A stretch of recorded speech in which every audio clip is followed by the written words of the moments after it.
آپ کو تہ دل سے خوش آمدید کرتے ہیں اس ویڈیو پر۔ آپ نے ماشاءاللہ بہت ہی قیمتی اور اچھی ویڈیو کا انتخاب کیا ہے۔ ڈاکٹر صاحب 3-4 سوالوں کے جواب دے رہے ہیں، تو یہ ویڈیو سماعت فرمائیں اور بعد میں اللہ پہ چھوڑیے۔ Hope the answers the question.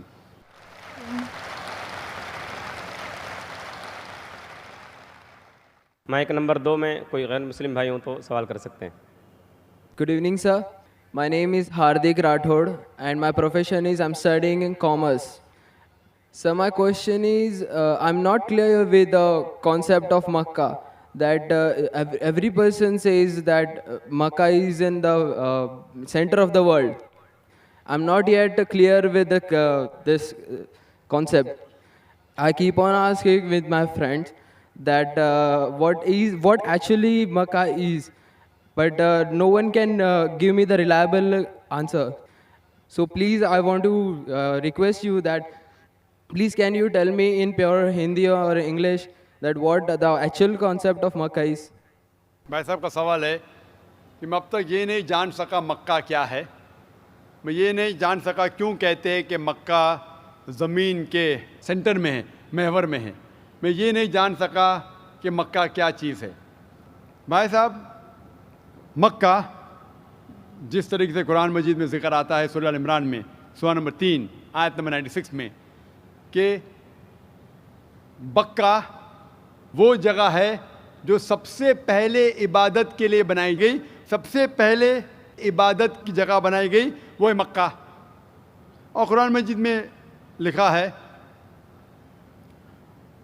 سورہ اسراء میں چیپٹر نمبر 17 آیت نمبر 1 میں کہ اس کے ارد گرد امن ہے، اور مکہ کو کہا گیا ہے دارالامن۔ اور جہاں تک کہ سینٹر کا سوال ہے، آپ جب ورلڈ میپ دیکھیں گے، آپ اسکول میں پڑھے ہوں گے ورلڈ میپ آپ کھولیں گے تو آپ دیکھیں گے کہ نارتھ پول اوپر ہے، ساؤتھ پول نیچے ہے، ویسٹ کی طرف ہے امریکہ، ایسٹ کی طرف آپ دیکھیں گے جاپان، سعودی عربیہ جو ہے سینٹر میں، اور مکہ جو ہے، جو سٹی مکہ ہے وہ ڈاٹ آپ دیکھیں گے اوپر اور نیچے بھی سینٹر میں، لیفٹ اینڈ رائٹ میں بھی سینٹر میں۔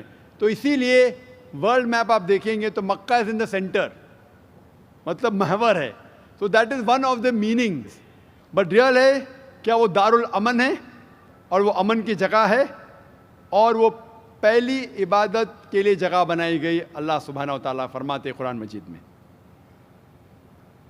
I see the people's means like the bhakt of Allah. They pierce their body and their means they do rally out on the road. What is it actually? بھائی صاحب نے سوال کیا کہ ہم دیکھتے ہیں کہ مسلمان لوگ اپنے جسم کو مارتے ہیں اور خون کرتے ہیں، کیا ہے؟ قرآن مجید میں کہا بھی نہیں لکھا ہے کہ مسلمان should pierce their body۔ قرآن مجید میں کہا نہیں لکھا ہے کہ اپنے جسم کو مارنا چاہیے۔ جہاں تک کہ صحیح حدیث ہے، صحیح حدیث میں اللہ کے فرماتے اگر انتقال ہوتا ہے آپ کے گھر والے کا یا کوئی نقصان ہوتا ہے، میکسیمم آپ 3 دن تک سوگ منا سکتے ہیں، 3 دن سے زیادہ نہیں، کیونکہ کسی کا بھی انتقال ہوتا ہے وہ اللہ کی طرف سے ہے۔ تو انتقال ہونے کے بعد بھی، موت کے بعد بھی اگر آپ کو سوگ منانا ہے، اگر آپ کو you want to wail and cry, maximum 3 days۔ تو یہ قرآن اور حدیث کے مطابق نہیں ہے، اور کوئی بھی کرتا ہے تو قرآن کے خلاف کرتا ہے۔ Hope the answers the question. Mike number 1 سے سوال بھائی۔ My name is Abhinav Kumar and I am a marketing manager. I want to ask you a question that why God has created this universe, us, and if God is one, then why He started with so many religions and coming to a point and contradicting itself in past, now saying that all these things which are in past, like you have said Bhagavad Gita, Ved or Bible or anything, they are not for this time. If I am seeing the scenario in the present scenario, I am thinking that any religion needs to grow up. Anyone, either it is Hinduism, either it is Christianity, either it is Muslim, any religion, Islam, and why God is contradicting Himself by saying those things or saying those things in those scriptures?